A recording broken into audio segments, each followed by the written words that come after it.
Hello and welcome to another episode of Mind the Gap, a unique podcast that brings members of the school community together in shared conversations and ideas. And today's edition is very special. For the fact that I got the least in science and I pursued science after 10th. Inviting me again. It feels good to be back here.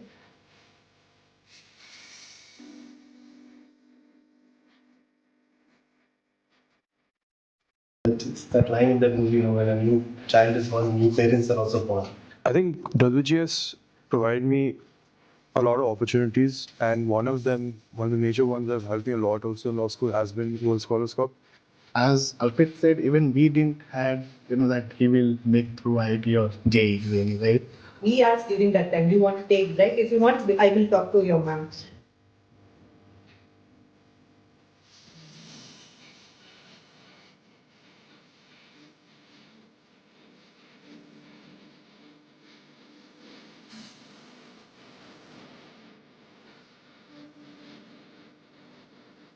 And I'm your host and moderator, Dr. Sita Shankar. And today's edition is very special because I have with me today the alumni of the school, and they have gone out and they have come back again to talk to us about their journey beyond the walls of WGS. And joining them, we also have parents of our alumni who have come back to talk to us about how parenting changes after school. And without much ado, let me introduce you to our panelists, our parents and our alumni. With me I have Mr. Tarun George, who is the CEO of Tata Insights and Quants. Welcome. Thank you. And Mrs. Sujata. Mrs. Sujata is a senior manager at Honeywell and she's a cost accountant. Mr. Ramakrishna Shankranti, who is a Chief Development Architect at SAP Labs, and Mr. Ashim Prasad, who is working in Anumana as data scientist and senior manager. Welcome to the episode today. And on my right, I have my beloved alumni, and Akash George has been our head boy in 23-24, and right now he's pursuing law at BITS Law, Mumbai. Welcome, Akash. Niharika Shankranti was our head girl last year, 24-25 batch. Now she's pursuing BSc Biotechnology Honours at Chanakya University. Sikesh Shankari also was one of our alumni, last year's pass out, and she's pursuing her MBBS at Stanley Medical College, Chennai. And Arpit Prasad was our alumni, batch 21-22, and he's pursuing his engineering at IIT Delhi. And it's a pleasure to have all of you on this episode, and let's start the conversation. I'd like to start with Akash. I know you've been a person who has been leading from the front even when you were in school. Especially we remember your journey to WSC global rounds at Doha and bringing laurels to the school. Akash, how did your experience shape your journey in college? First of all, thank you for inviting me to the podcast, ma'am, and thank you for the kind words. I think WGS provided me a lot of opportunities, and one of the major ones that have helped me a lot also in law school has been World Scholars Cup. And what that has done is basically it's taught me how to think on my feet, how to understand how to approach situations, even if I'm not so confident per se. Because one of the things in WGS, and WSC was that you had to do a lot of on-the-spot thinking. And that applies quite a lot in life, especially in the career that I've chosen, which is law. You have to be able to think on your feet quickly because some things might come up which you won't expect. So I think one thing that WGS did a lot was they also made sure that you have those kind of exposures in life. You go for competitions, they encourage it a lot. And that helped me quite a bit. But also in terms of the academics, there's equal participation, equal encouragement as well. So overall, One thing I'm very grateful to WGS for, and I've said this to everyone I talk to, is the opportunities they provided me with, because at least then it's the students' onus to then try and achieve them, because the school can only provide you so much in terms of giving you these opportunities, but it's up to you to actually catch and make some use of them. And you have also been a huge part of WGS MUN. And I think when you chose law, we were not very surprised. Actually, we were very happy because we know how argumentative you could get in school. So let's shift our perspective to a parent's perspective. Mr. George, how does your parenting differ, when he was in school and now he's in college? I know now they are adults, but how, from your perspective, how do you see the shift? See, parenting styles, I think there's no book that's written, we all figure it out, that it's that line in that movie, when a new child is born, new parents are also born. So for me, at least, in school, I just used to check with him if he's got his homework done and he's given it to the teacher. Whether the homework was right or not, honestly, I don't know whether we are even capable to figure that out. But from a college perspective, I made it very clear to him, he's an adult.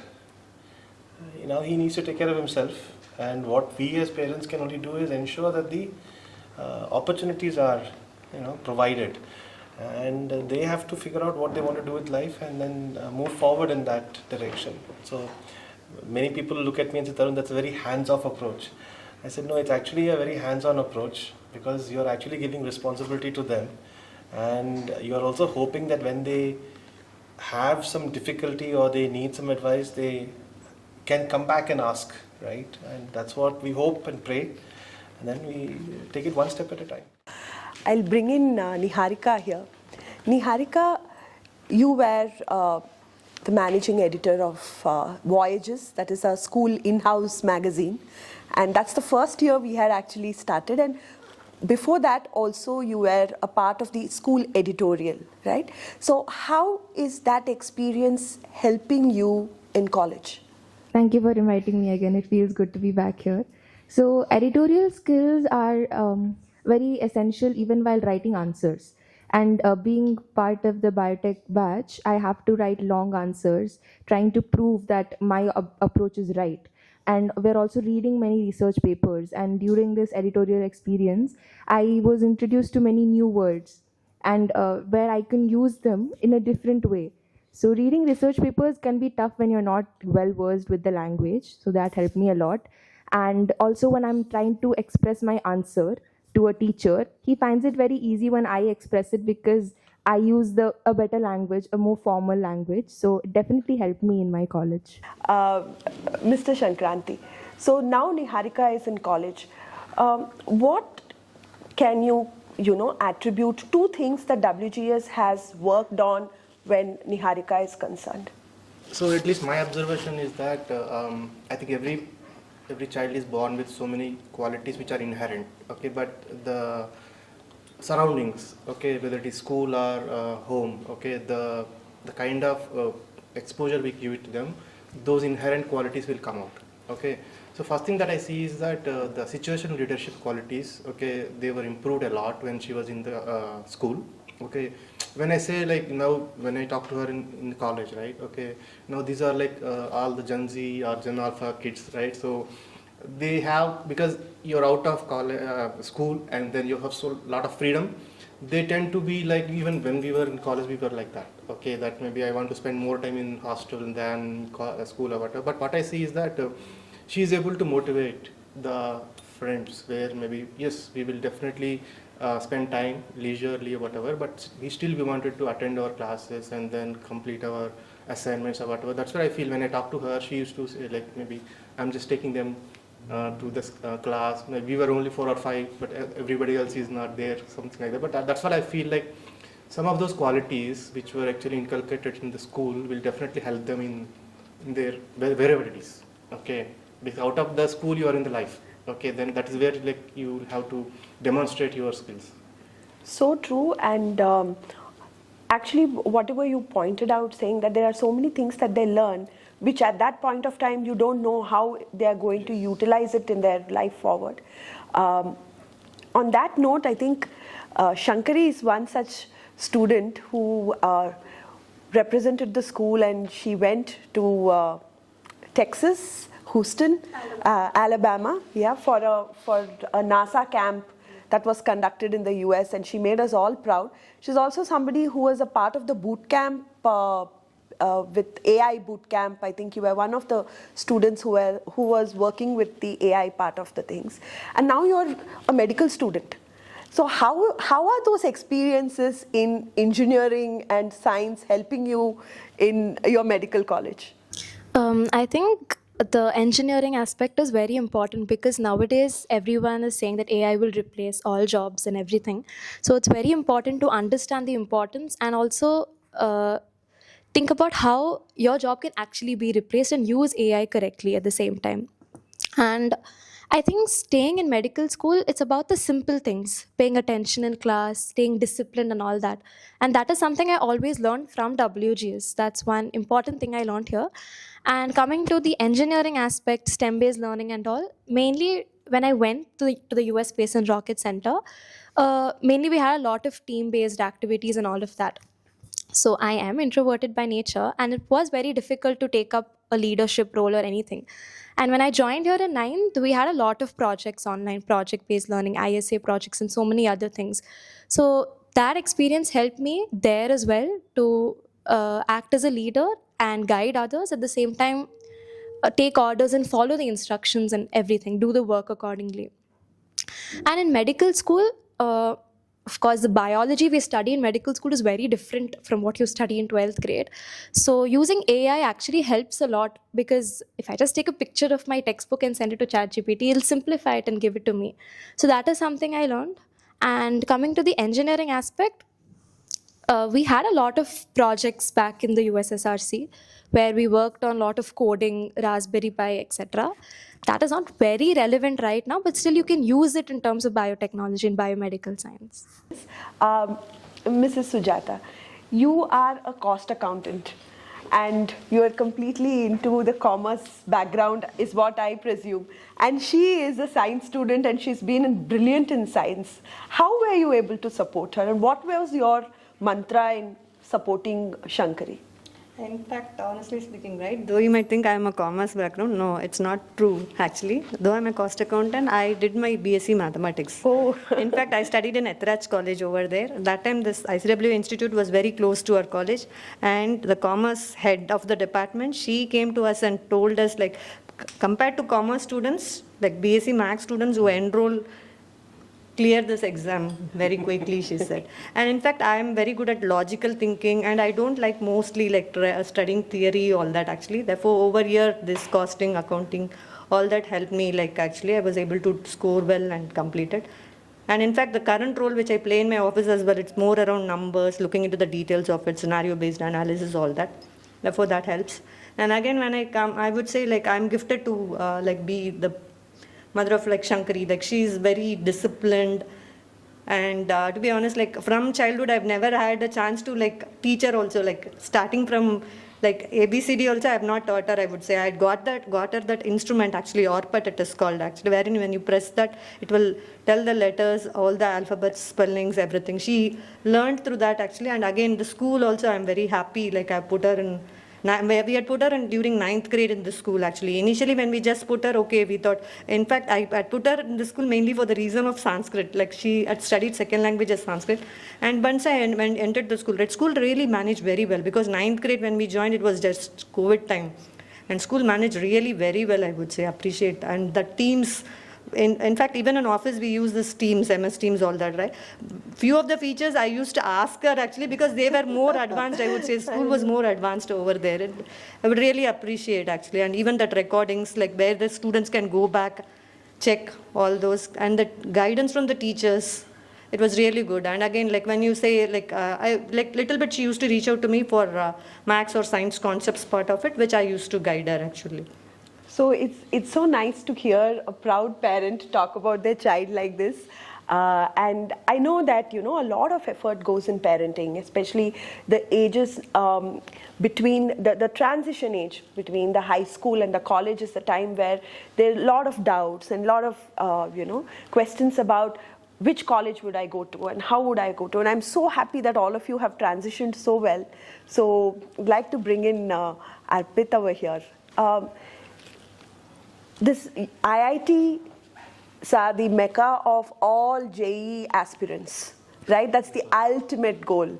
Especially IIT Delhi is one of the best, known to be the best, and there are movies that are shot there.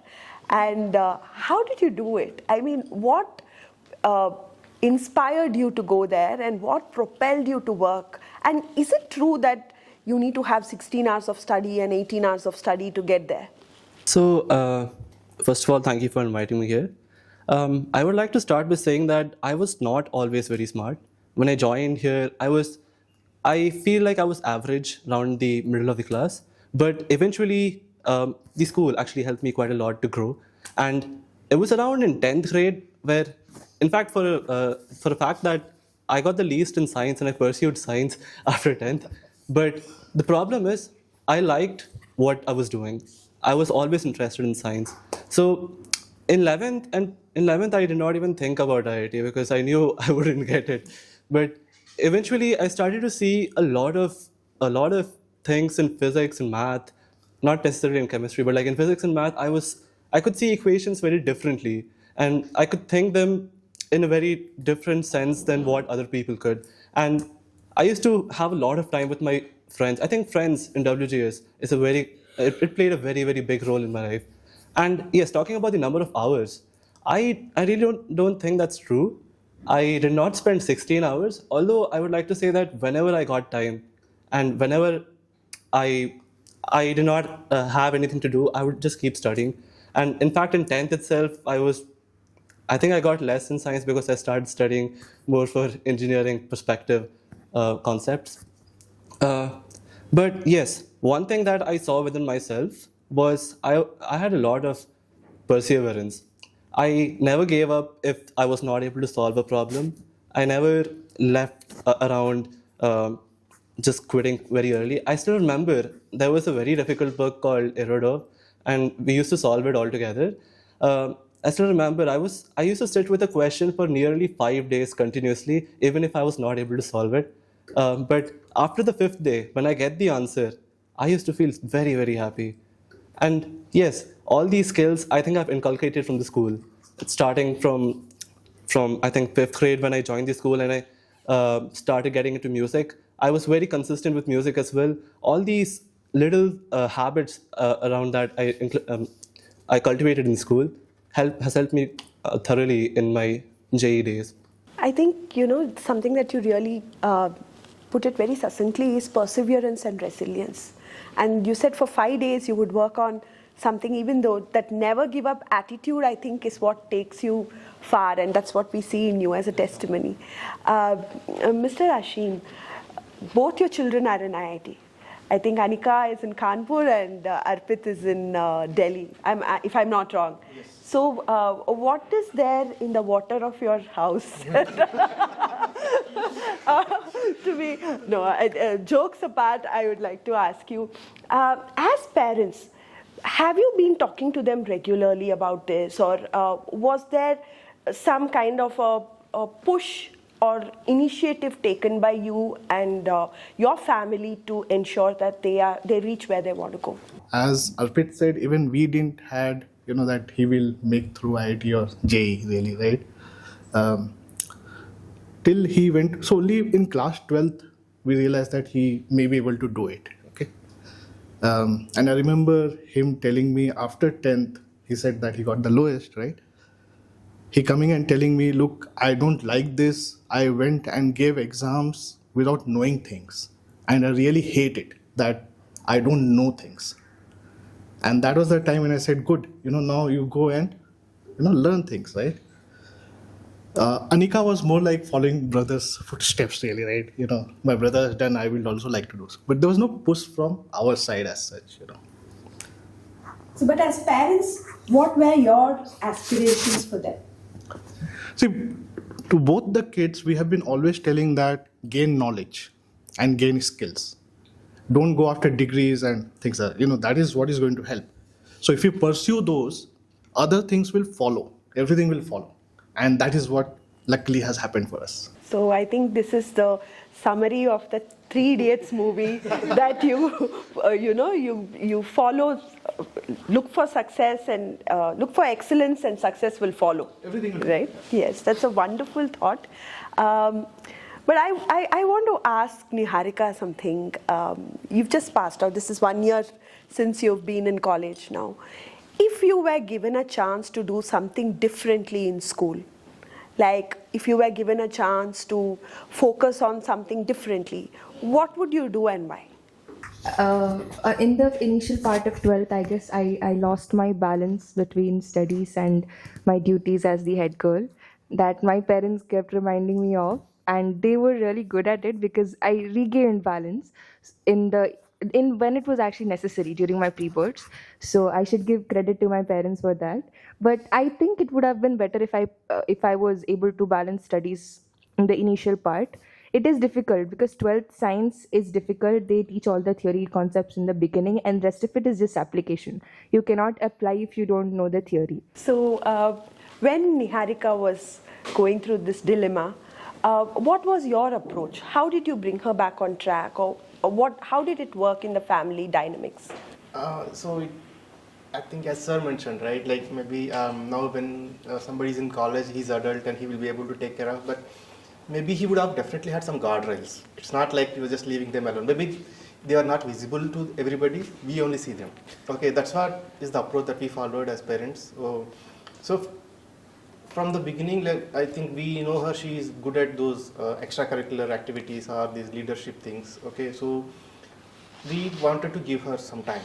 Okay, and when we felt that maybe we are reaching, she is balancing, but after some time we felt that she is going too extreme on that. So that's why we had some sessions with her, and I used to have, when I want to tell something to my kids, I take them in a ride. Okay, in a car I take them alone and then I try to give them some examples or whatever. That's what I did one session with her, where yes, whatever you have been doing is good, but the need of the hour is we should get through 12th and then we should get into a college, good college. That is what we need to do. And I know you can do it, so let's just try to balance this now and then we need to bring them back. That's it. I like that thought of yours when you said guardrails, and Akash is somebody I have known, I've seen him in school, and you always came up with something innovative, right from your election strategy where you had your posters done, all right, or whether it was the MUN or whether it was the WSC or whether it was your classroom, learning. Do these guardrails work for certain kind of children when you're, especially somebody who is as innovative as you? And how do you, keep that balance between parents' aspirations and your dreams? So, first of all, my dad's right over there. So, this is going to be a bit of a focused answer. But no, I think when it comes to guardrails, I think, like Sir mentioned, it's not about trying to restrict someone's freedom, choice, or at least what they consider their freedom or choice. But you also have to direct it. Because, I mean, even in today's time, there's too much access to everything, to the good, to the bad. And you're not always able to understand how to separate the two or how to understand the two yourself. So I think in that regard, guardrails are good because no matter what, at the end of the day, I might get clarity on something. Now, the way I wish to pursue it, that can be developed by myself, that can be developed by my parents, can be developed by the environment I'm around. But otherwise, at least for me, like ma'am, you mentioned the different parties and everything. I had one of my really good friends in the entire time over there. His name was Anish. And one thing that both of us always did was we were always there for each other, but in different aspects as well. If I had something that I needed to get some opinion on, I would go to him. And the same way, when he needed something, he would come to me. But no matter what, there was always some kind of back and forth there. So I think that also is a kind of guardrail. You figure out how you want to develop something, how you want to go about something, and then you talk to people who you trust, who you respect, who you admire, and you move forward. In terms of about how I used to go about stuff, I always think that one thing someone should be is they should be perseverant. for sure, but they should also be consistent. Because it's not about getting all of it done last minute. I mean, you have to be able to give small efforts every day. And then you'll be able to figure out how you want to go about whatever you want to do. It doesn't have to be anything big, it doesn't have to be anything small. But yeah, and then I think in terms of the best approach, I can't answer that. Because thankfully, I've been blessed with really good parents. My mom and dad. So my mom was against me taking commerce because my mom and dad, they're engineers. My families from both sides also have been more or less towards the science side. So they were all more comfortable with that area. But then I remember we came to a compromise. Ki, okay, fine, you do science till 10th. After that, you figure out what you want to do. And then I realized in 10th, physics not for me. So hats off to you, man. Physics really is very required in this world, but I can't do it. And so then when I came to the realization, then I told my mom, I can't do this. I was okay, fine. Then you figure out what you want to do. So then I had to sit and look, okay, what am I interested in? What can I see as a future option? Then I came to commerce. Then in commerce also, I had to figure out, do I want to do commerce only? Then all the other stuff, the MUNs, the different exposure I got, and that because of that consistent practice, I was able to realize, you know what, I think I can apply law as well. But then I don't want to just completely lose commerce. So then again, I went out looking. Then I found something that somehow ties the two together, BBLLB. So I think it's all about, you question everything, but sometimes you have to lean back on the support rails you have, and I have really good ones. And I really like that thought that you just spoke about how your parents are from the engineering background and you wanted to take, law or commerce. So I'll bring in Mr. George. I know that you're coming from an engineering background. Your wife is an engineer. You're an engineer, and one day your son comes and tells you you've been thinking when you're engineers, you know that the propensity is towards a particular subject. But when that differs, and many times that's an unknown for the parent, right? If it's science, then you're there to guide. But when it's something else, then there's a lot more things that go into it. So how was your reaction, and what was your strategy, and how did you I know as parents, we always look for the best for the child, but then what research did you do? So, take a little step back. When he came and told me, I don't like science, I just don't like it, I don't want to do it. I said, okay, I'm going to take commerce. I said, okay. Then he said, tell mommy. So I said, I've got to live my life with her. So I'm not going to do anything. You better grow up. This is your first debate and first argument that you have to win. Wow. So let him deal with it. And see, for me, I was also very fortunate. I had really good parents. My father was very clear, right? He always said, you have to get your basics right. Make sure that you have an education. Pass your 10th, pass your 12th, right? Have an education, have a degree, so that you are able to, at least you can go and knock on those doors. How you perform after the doors open, that you have to figure out. But to get there, you need to have at least that piece of paper to be able to knock on the door. So, and I felt that is very true. So I used to say the same thing to him, that you need to have the basics in place, otherwise you won't even get a seat at the table. Once you get at the table, then you have to figure out how you do it. So when he came and said commerce, I was not worried. My worry was slightly different. He came and said, I don't like physics. And the only option today in schools are either science or commerce, right? So then the only option he had was commerce. So it worried me for about a year and a half. Learning something that you don't like is very bad. And then continue to learn something because you don't like it again is another worry, right? But in 11th, he came and told me, after 11th or so, he came and said, I love commerce. I was breathing better, because now the interest is there. There's a self-interest. So, and then from there, he found debates, he found the ability to have a good conversation, and it went off. So for me, then it became easy because thanks to technology, where the world is, and the field that I'm in, it's easy to do research. In the old days, if you wanted to figure out which colleges and all, you needed to have a good network, right? So you talk to people around you, It's like marriage proposals. Talk to one person, other person. Do you have somebody in that area? Same way I used to do about college degrees and everything. Today you can just go into a good library like this and log in, and you'll get a whole bunch of things that you can look at. And I still remember when I was researching to say, what are the different things that he could look at. This ad came, BITS is opening up 3 disciplines and there's an option for a combined degree. I just forwarded it to him. That's all I did. I just forwarded it to him saying, something may be of interest to you. And from there it picked off, right? So I would say the world has changed significantly. I don't think any of us can take credit. If you're willing to spend the time and you have a curious mind, the world will provide answers. So, Shankari, we all know that NEET is a tough exam, for anybody to write.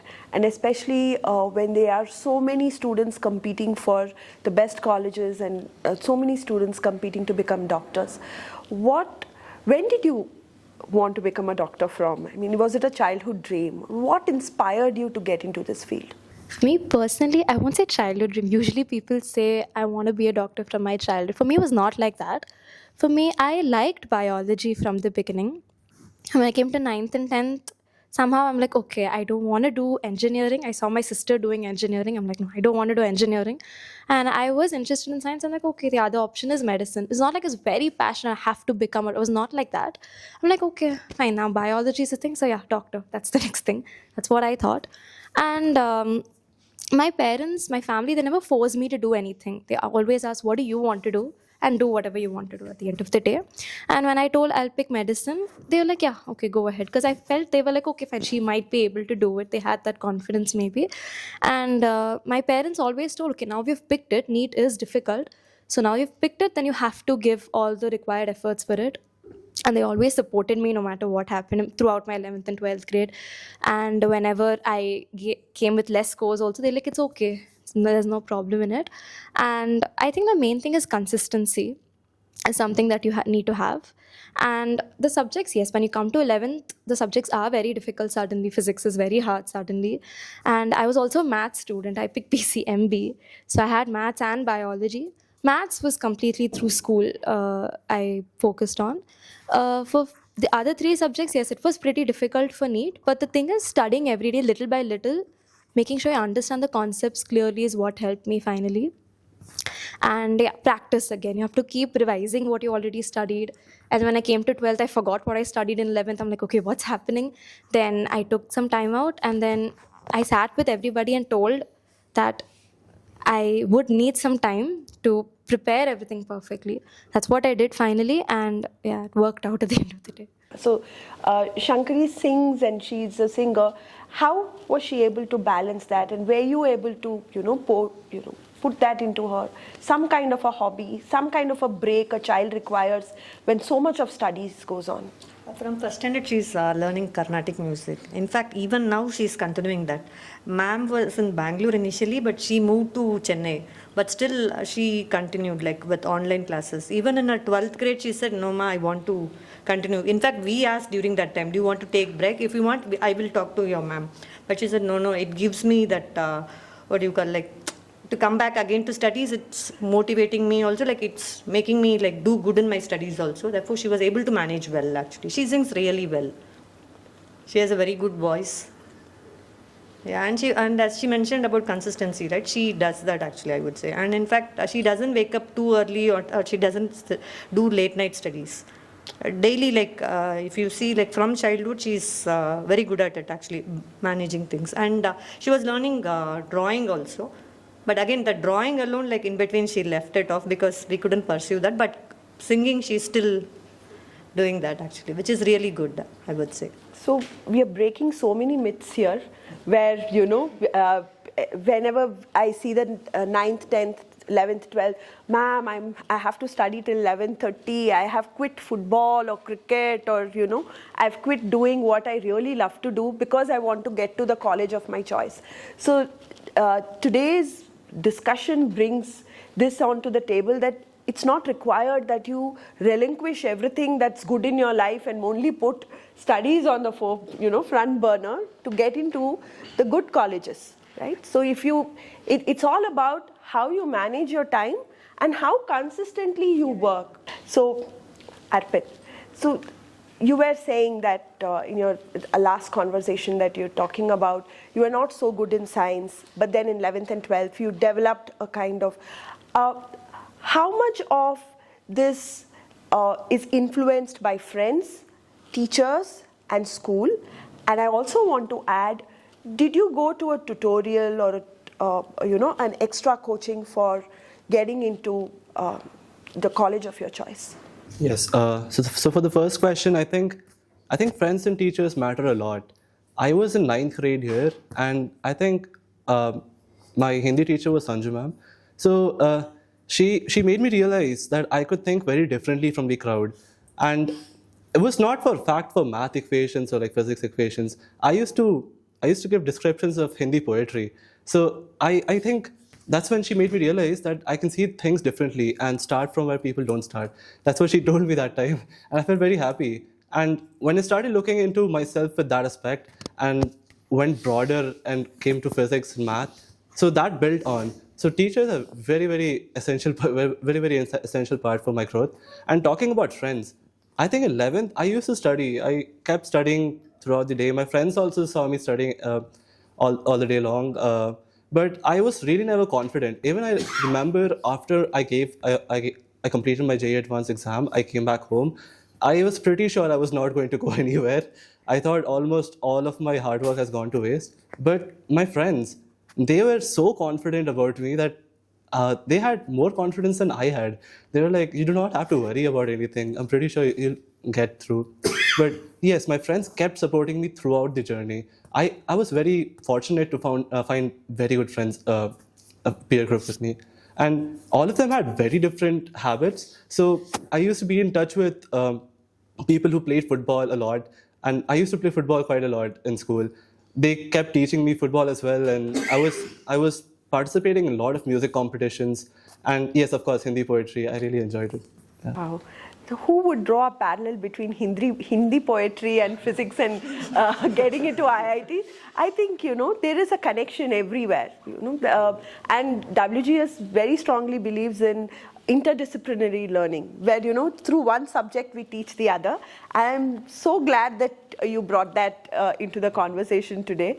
Mr. Prasad, how does just school help in getting into these competitive exams, or the best colleges? Or do you think tutorials help? How does one balance these two? So I think we've had 2 rounds of great discussion. So now closing thoughts. Start with Arpit. What would be your advice, suggestion to our students who are aspiring to take up whatever course, career choices they may have? How should they look at school life? I'd say, firstly, do what you love to do. Do not go for the rat race. It might seem that I went for the rat race, but I did what I love to do. So, and once you've identified what you love to do, be hitting on it every day. Do not give up easily. Do not fall. Do not break down very easily, because even if you do what you love to do, it's not that every day is going to be happy. It's not that every day you will have success, but you have to keep at it, and there'll be one fine day when you'll feel very happy about it. I think regardless of whatever you pick, I think passion is what is the most important. As you said, do what you love. That's the main thing. And nowadays, if you're picking any course where it requires clearing a competitive exam, it becomes very difficult. So, because that is the sad situation that we have right now. Everyone is falling into the rat race. And even after you finish your degree, you're still getting into another rat race to do your PG. And there's so many other things that come into play. So I think consistency and going one step at a time is what is most important. And always be honest and transparent of what you're doing. Know exactly what you're studying. And keep an hourly timetable maybe to keep a track of your progress, because that's what ultimately helps you in identifying your weaknesses and strengths. So personally, when I was in 10th grade, I really wanted this proper tutorial to understand what I was interested in and what I could do later on. And my mother suggested this book, Ikigai. If anyone knows that, it has a proper Venn diagram. Like a science student, I would understand a Venn diagram better than philosophy. So it says occupation is what you're good at. So I feel whoever is confused about what you want to do, you should just suggest, I would suggest them to refer to Ikigai. And one more thing is, enjoy your school life. Once you're into college, you will feel like, why was I rushing to come to college? So I'd say attend whatever a school provides. Don't miss. I would suggest them never miss a day in school, and you'd really remember those memories later on. In terms of advice, I think one thing that I wholeheartedly believe now, and I used to at least try and follow it in school, is you should question everything, but do so with some kind of purpose. Don't be someone who just comments, don't be someone who just tries to make less of somebody else or some other situation. But definitely question everything, because you learn like that. At least I have learned like that a lot. And I try and apply that a lot now in college, and at least I hope I did it in school somewhat, because it has at least led to me being exposed to a lot of stuff, which is my second thing, that you should also try and expose yourself to many things which you can do in school. A lot of people believe, and I'm in the minority here, so I'm not going to speak for the science students, but I still do think I had a lot of friends in science who, and they've also proven it, that they have other interests, they follow it, they are trying to pursue it as well. So this entire idea that you have to only stick to the academic part of it so that maybe your future, your career will be settled, is not a proper or true image. At least in commerce, I know that I had a lot of freedom with regards to opportunities as well. I don't know if I would have taken the same decisions that I would if I had been in their shoes.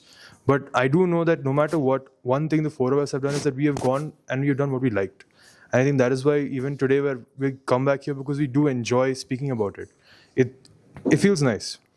So I would say, yeah, question everything and expose yourself to situations so that you yourself will learn like that. Fantastic. Now, to our dear parents, your sage advice to our parents who are now in that boat where their children are transitioning, what would you tell them? I think most parents disagree with me, and they disagree with my parenting style. See, and again, I follow what I have done what I have experienced in my own life, being brought up by my own parents. So the one thing I keep telling Akash and his sister Ananya, both of them, is that participate, right? Be present and participate, right? Don't stay in the background, because then you're missing out. And don't participate because you want to prove a point or you want to win an accolade. If that is meant to be, it will happen. But unless you participate, you're never going to find out, right? So sitting on the sidelines, sitting in the audience, it doesn't yield anything. And what happens is, at the end of the day, I feel you tend to become more of a critique, or a person who is critical about everything, or you got to complain.